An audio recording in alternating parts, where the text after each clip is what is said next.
Hi ಎಲ್ಲರಿಗೂ. ನಾನಿವತ್ತು ಬೆಂಡೆಕಾಯಿ ಸಾಂಗ್ ಮತ್ತು ಬೆಂಡೆಕಾಯಿ ಪುಳಿ ಮುಂಚಿ ಅಂತ ಹೇಳ್ತಾರೆ ಇದಕ್ಕೆ. ಇದು ಮಾಡುವ ವಿಧಾನವನ್ನು ಹೇಳುತ್ತೇನೆ. ಇಲ್ಲಿ ನಾನು 3 ನೀರುಳ್ಳಿ 7-8 ಬೆಂಡೆಕಾಯನ್ನು ತಗೊಂಡಿದ್ದೇನೆ. ನಂತರ ಒಂದು ಲಿಂಬೆ ಗಾತ್ರದಷ್ಟು ಹುಳಿಯನ್ನು ತಗೊಂಡು ಅದಕ್ಕೆ ಸ್ವಲ್ಪ ನೀರು ಹಾಕಿ ನೆನೆಸಿಟ್ಟಿದ್ದೇನೆ. ಸ್ವಲ್ಪ ಜ್ಯೂಸ್ ಸ್ವಲ್ಪ ಒಳ್ಳೆ ಬರ್ತೇನೆ ನೆನೆಸಿಟ್ಟರೆ. ನಂತರ ಬೆಂಡೆಕಾಯಿ ಮತ್ತು ನೀರುಳ್ಳಿಯನ್ನು ಸಣ್ಣದಾಗಿ ಕಟ್ ಮಾಡಿ ರೆಡಿ ಮಾಡಿ ಇಟ್ಟಿದ್ದೇನೆ.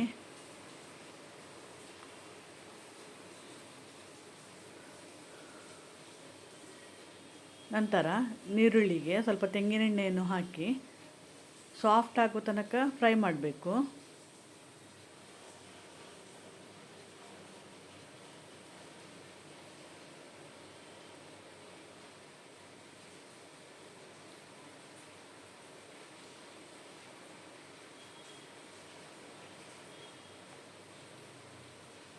ಇಷ್ಟು ಸಾಫ್ಟ್ ಆದ ನಂತರ ಇದಕ್ಕೆ ಮೆಣಸಿನ ಹುಡಿ, ನಮಗೆ ಎಷ್ಟು ಖಾರ ಬೇಕೋ ಅಷ್ಟು ಮೆಣಸಿನ ಹುಡಿ, ರುಚಿಗೆ ತಕ್ಕಷ್ಟು ಉಪ್ಪನ್ನು ಹಾಕಿ ಮೆಣಸಿನ ಹುಡಿಯ ಹಸಿಗಾಟು ಹೋಗೋ ತನಕ ಫ್ರೈ ಮಾಡಬೇಕು.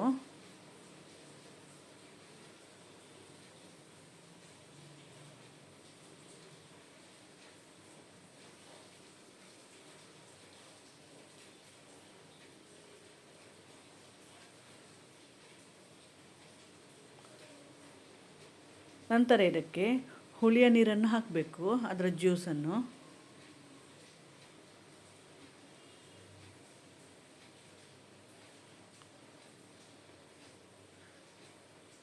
ಇದು ಹಾಕಿದ ನಂತರ ಸ್ವಲ್ಪ ಕುದಿಸಬೇಕು. ಸ್ವಲ್ಪ ಕುದಿ ಬಂದ ನಂತರ ಇದಕ್ಕೆ ಕಟ್ ಮಾಡಿದ ಬೆಂಡೆಕಾಯನ್ನು ಹಾಕಿ ಸರಿ ಮಿಕ್ಸ್ ಮಾಡಿ, ನಂತರ ಬೆಂಡೆಕಾಯಿ ಬೇಯಲಿಕ್ಕೆ ಬೇಕಾಗುವಷ್ಟು ನೀರನ್ನು ಹಾಕಬೇಕು.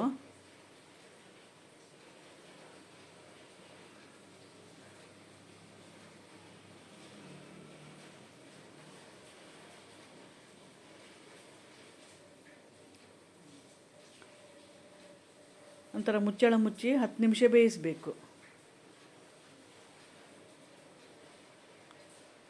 ನಮಗೆ ಇದು ಬೇಕಾದರೆ ಡ್ರೈ ಸಹ ಮಾಡ್ಬೋದು, ಗ್ರೇವಿ ಟೈಪ್ ಸಹ ಬೇಕಾದರೆ ಮಾಡ್ಬೋದು.